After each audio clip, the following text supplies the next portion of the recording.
Sadguru Nath Maharaj Ki Jai, and welcome to Jagadambe Reads the Holy Books of India, ShrimadBhagavatam200.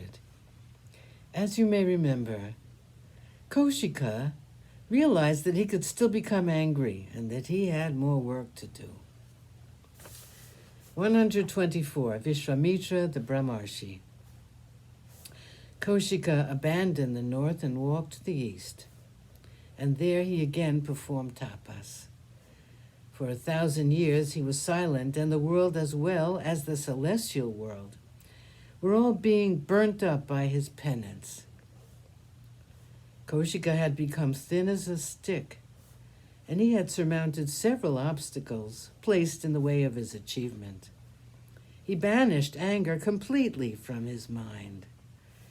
One day he broke his fast and cooked some rice for himself. Just as he was about to eat it, Indra, taking the form of a Brahmin, came to him and begged him for food. Kaushika spoke not a word, gave him the entire food, and resumed his tapas.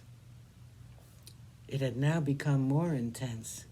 Even the air which he was breathing he had controlled so well that he would stay without breathing for a long time.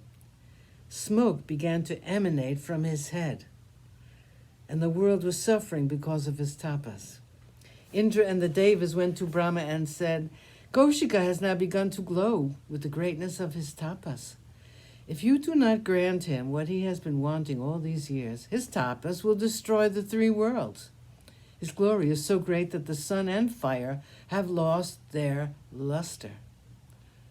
The seas are lashing their waves in torment, and the mountains are spitting fire. The earth is trembling, and there is storm in the skies. Kaushika is like the fire at the end of time, and it is up to you to save the universe from this fire. Brahma hurried to the presence of Kaushika and said, Welcome to you, Brahmarshi. We have been pleased with the tapas you have performed. With your own efforts, you have achieved the status of Brahmarshi. May you prosper. A thin flash of pleasure lit up the face of Kaushika. He prostrated before Brahma and said, If what you have granted me is really true, if I am a Brahmarshi, and if I am long-lived by your grace, let the Vedas accept me as Brahmarshi. I have but one desire. Vashishta, your son, should recognize me as such. They brought Vashishta, and he smiled with affection at Kaushika and said, You are a great man, a Brahmarshi. There is no doubt about it. Kaushika honored Vashishta, and he was free to go where he pleased. The foremost thought in his mind was to do good to others, and he was given the name Vishwamitra, the friend of the universe. 125. Nahusha. Pururavas had a son by name Ayu. His sons were 4 in number, of whom Nahusha was the foremost. He was a very good king, and he ruled his subjects well. He had conquered the kings in all the quarters and had amassed immense wealth. He had performed several yagnas, and as a result he was fit enough to be Indra. Once, when Indra was suffering from the calumny of Brahmahatya, which was pursuing him, he had to go into hiding. During that period, the Devas approached Nahusha and asked him to officiate as Indra, till such time as was possible for Indra to be rid of his Brahmahatya.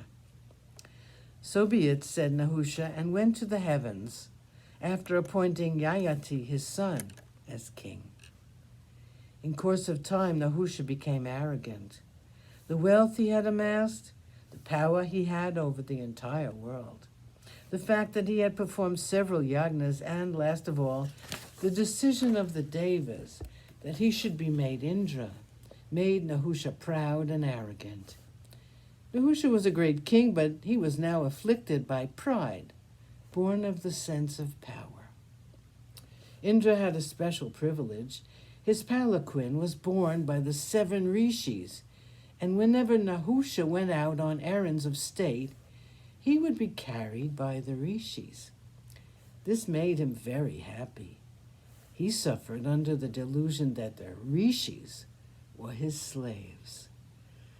Sadgurunath Maharaj Ki Jai. Thank you for coming. I hope you come again.